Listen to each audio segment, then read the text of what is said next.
Hello, students, digi lessons from the house of Navankur में आप सभी का स्वागत है।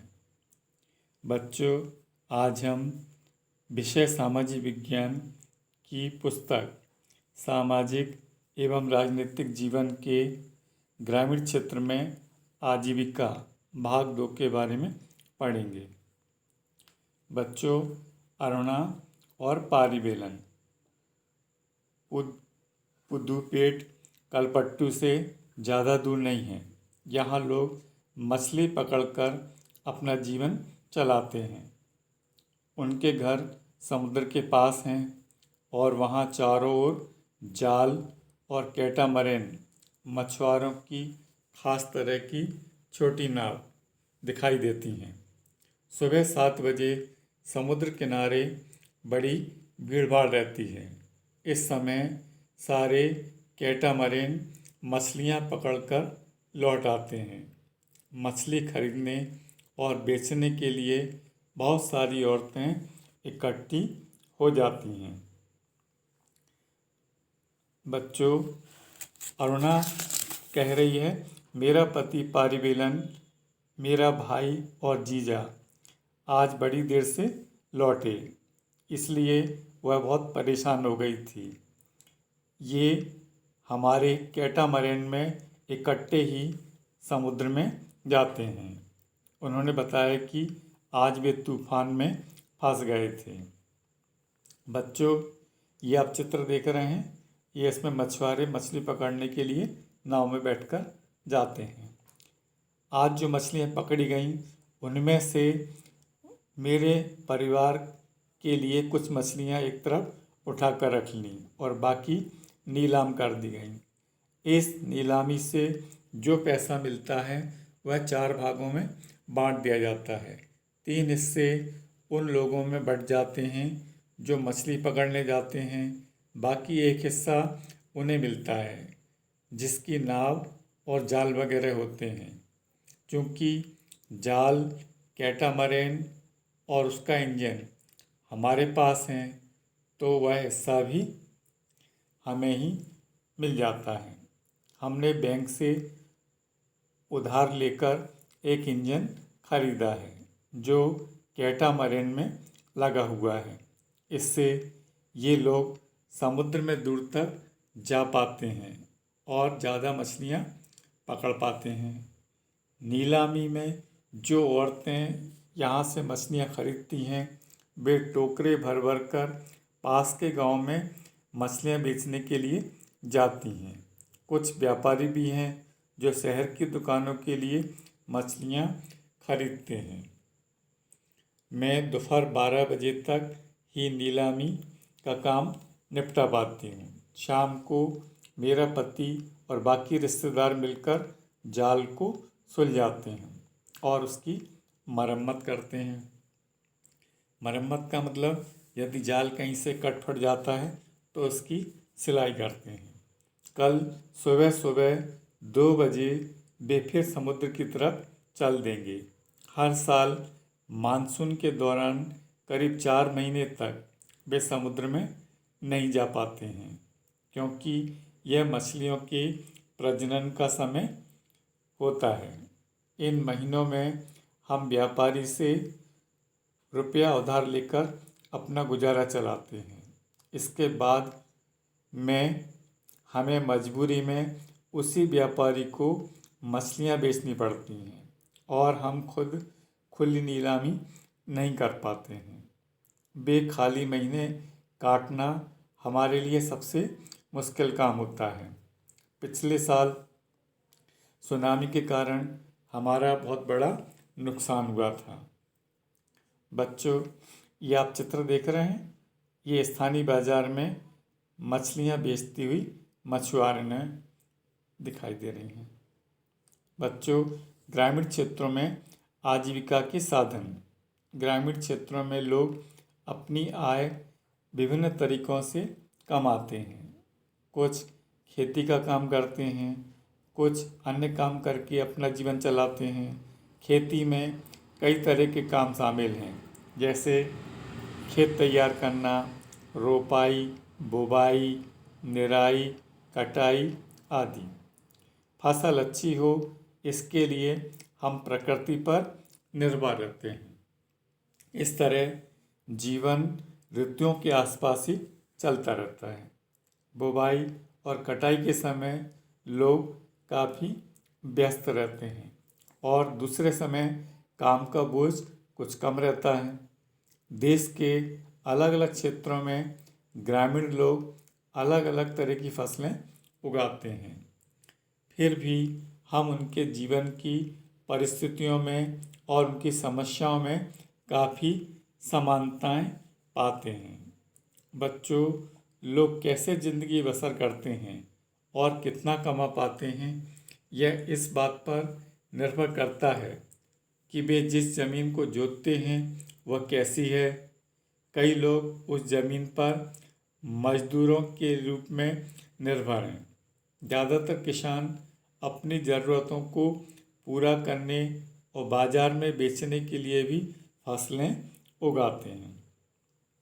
बच्चों, कुछ किसानों को अपनी फसल उन व्यापारियों को बेचना पड़ती है जिनसे वे रुपया उधार लेते हैं। गुजर बसर करने के लिए कई परिवारों को काम की खातिर उधार लेना पड़ता है या फिर तब लेना पड़ता है जब उनके पास कोई काम नहीं होता है। ग्रामीण क्षेत्रों में कुछ परिवार ऐसे हैं जो बड़ी बड़ी ज़मीनों, व्यापार और अन्य काम धंधों पर फल फूल रहे हैं। फिर भी ज़्यादातर छोटे किसानों, खेती और मजदूरों, मछली पकड़ने वालों, परिवारों और गांव में हस्तशिल्प का मतलब होता है हाथ से वस्तुएं तैयार करना का काम करने वाले लोगों को पूरे साल रोजगार नहीं मिल पाता। अब हम इस पाठ के प्रश्नों के उत्तरों के बारे में जानेंगे। पहला प्रश्न है, आपने संभवतः इस बात पर ध्यान दिया होगा कि कलपट्टू गांव के लोग खेती के अलावा और भी कई काम करते हैं। उनमें से 5 कामों की सूची बनाइए। इसका उत्तर है कलपट्टू गांव के लोगों के काम की सूची। नंबर 1, टोकरी, बर्तन, घड़े, ईंट, बैलगाड़ी इत्यादि बनाना। नंबर 2, लोहार, नर्स, शिक्षक, धोबी, बुनकर, नाई, साइकिल ठीक करना इत्यादि के रूप में सेवाएं देते हैं। नंबर 3, चाय, सब्जी, कपड़े, खाद व बीज की दुकानें हैं। नंबर 4, कुछ लोग शहर में जाकर मकान बनाना और लारी चलाने का काम करते हैं। नंबर 5, कुछ लोग खान से पत्थर या नदी बालू ढोने का काम करते हैं। अगला प्रश्न है, कलपट्टू में विभिन्न तरह के लोग खेती पर निर्भर हैं। उनकी एक सूची बनाइए। उनमें से सबसे गरीब कौन है और क्यों? खेती पर निर्भर लोग। नंबर 1, रामलिंगम जैसे बड़े किसान अपने खेतों पर स्वयं काम नहीं करते हैं बल्कि खेतिहर मजदूरों से काम कराते हैं। नंबर 2, शेखर जैसे छोटे किसान अपने खेतों पर स्वयं काम करते हैं और कटाई के समय छोटे किसान आपस में एक दूसरे के खेतों पर काम करके मदद करते हैं। नंबर 3, तुलसी जैसे भूमिहीन खेतिहर मजदूर बड़े किसानों के खेतों पर फसल बुवाई, निराई तथा कटाई के समय बुलाने पर काम करते हैं। इनमें से सबसे गरीब भूमिहीन खेतिहर मजदूर हैं क्योंकि उन्हें वर्ष के कुछ महीनों में ही काम मिलता है। बाकी के समय वे खाली रहते हैं। इस कारण से उन्हें अपनी आजीविका चलाने में दिक्कत होती है। अगला प्रश्न है, कल्पना कीजिए कि आप एक मछली बेचने वाले परिवार की सदस्य हैं। आपका परिवार यह चर्चा कर रहा है कि इंजन के लिए बैंक से उधार लें कि न लें। आप क्या कहेंगी? इसका उत्तर है, मैं मछली बेचने वाले परिवार का सदस्य होने के नाते सलाह देगी कि हमें बैंक से उधार लेकर इंजन खरीद लेना चाहिए, क्योंकि जब हमारे पास कैटरामैन मछुआरे की खास तरह की इंजन की छोटी नाव होगी तो हम समुद्र में दूर तक तेज़ी से मछली पकड़ने जा सकेंगे, जिससे हमारी आमदनी बढ़ेगी और हमें मानसून के मौसम में 4 महीने व्यापारी से उधार लेकर अपनी आजीविका नहीं चलानी पड़ेगी। जबकि बैंक के कर्ज पर ब्याज की दरें व्यापारी के मुकाबले कम होती हैं, जिसे चुकाने में हमें दिक्कत भी नहीं होगी और हम अपनी मछली ऊंची कीमत पर बाजार में बेच सकेंगे। अगला प्रश्न है, तुलसी जैसे गरीब ग्रामीण मजदूरों के पास अक्सर अच्छी शिक्षा, स्वास्थ्य की सुविधाएं एवं अन्य साधनों का अभाव होता है। आपने इस किताब की पहली इकाई में असमानता के बारे में पढ़ा। तुलसी और रामलिंगम के बीच का अंतर एक तरह की असमानता है। क्या यह एक उचित स्थिति है? आपके विचार में इसके लिए क्या किया जा सकता है? कक्षा में चर्चा कीजिए। इसका उत्तर है, यह एक उचित स्थिति नहीं है। इस स्थिति को सुधारने के लिए निम्नलिखित प्रयास किए जा सकते हैं। नंबर 1, गरीब भूमिहीन मजदूरों के पास वर्ष के जिन महीनों में काम नहीं होता है, सरकार उनके गांव के आसपास ही वैकल्पिक रोजगार उपलब्ध कराने की व्यवस्था कर सकती है। नंबर 2, इस तरह के लोगों को सरकार आर्थिक सहायता देकर स्वरोजगार के अवसर के लिए प्रोत्साहित कर सकती है। नंबर 3, सरकार सस्ती दर पर बैंकों से ऋण उपलब्ध कराकर स्वरोजगार के लिए प्रोत्साहित कर सकती है। नंबर 4, सरकार इस तरह के लोगों को रोजगार प्रदान करने के लिए कुटीर उद्योग स्थापित कर सकती है। अगला प्रश्न है, आपके अनुसार सरकार शेखर जैसे किसानों को कर से मुक्ति दिलाने में कैसे मदद कर सकती है? चर्चा कीजिए।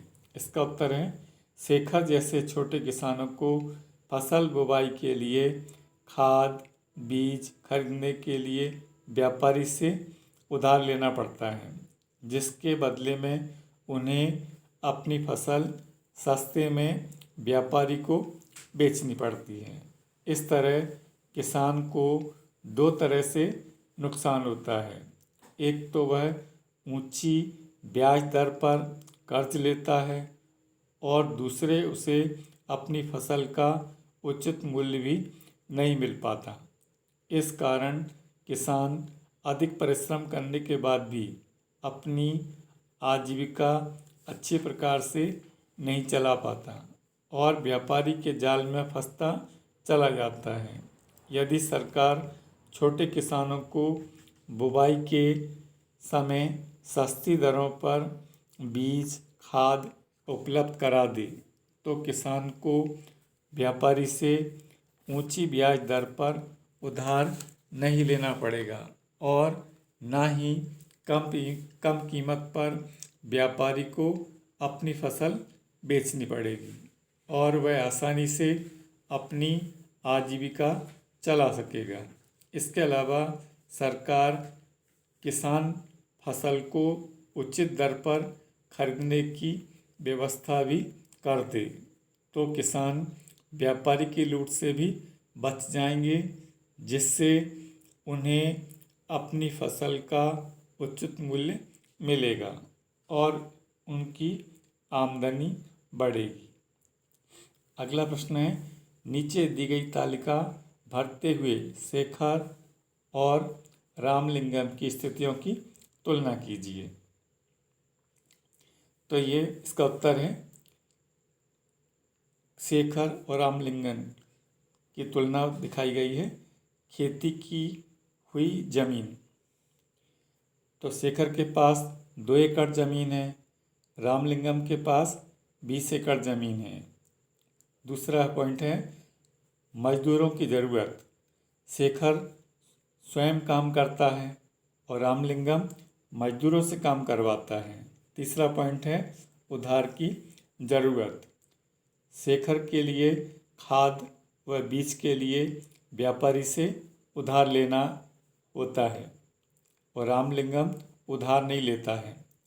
चौथा पॉइंट है, फसल का बिकना, शेखर फसल से व्यापारी का उधार चुकाने के बाद शेष फसल घर के लिए रख लेता है। रामलिंगम फसल कस्बों, गांवों और आसपास के शहरों में बेची जाती है। पांचवा पॉइंट है, उनके द्वारा किया गया अन्य काम, शेखर चावल मिल में काम करता है तथा गाय का दूध बेचता है। रामलिंगम चावल मिल तथा खाद व बीज की दुकान का मालिक है। इसी के साथ अध्याय समाप्त हुआ। धन्यवाद।